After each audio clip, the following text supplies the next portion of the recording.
Okay, support pendente light olit olite. Support pendente light. So, ibig sabihin to support pending litigation. So, sa family law, ito raw yung nagbibigay ng temporary support sa asawa at dun sa anak.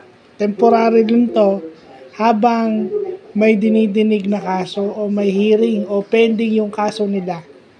So may family law case, so para masuportahan yung bata at yung kanyang misis, so mag-a-apply sila ng support pendente light. Yeah. So yun pala ang ibig sabihin yan. So may nalalaman tayo sa law.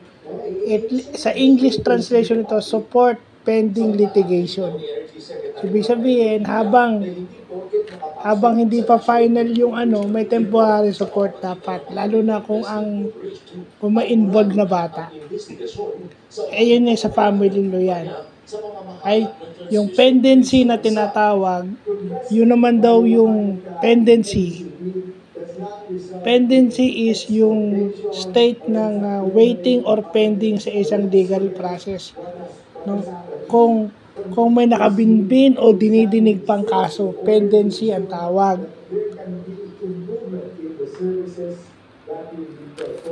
No, yun pala ibig sabihin ng pendency. Tapos yung lease pendens. Yung lease pendens is yung public notice na ang isang property ay may naka-attach na claim. O dinidinig pa kung sino talaga yung pwedeng magmay-ari sa property na yon, yung lease pendens. So importante yan sa mga may negosyante at sa mga may-ari ng property, ayan, yung lease pendens na yan. So importanteng nalalaman natin yan. Importante talaga yan.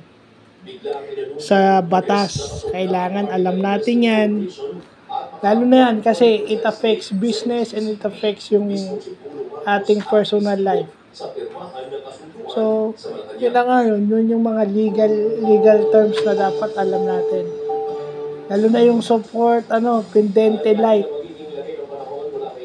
Nag-aanak-anak, hindi man lang suportahan.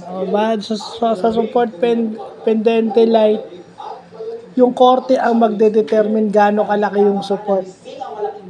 Korte ang magdedetermine kung gaano kalaki ang ibibigay mong suporta dun sa bata at dun sa kanyang nanay. And vice versa. So, yun lang pa.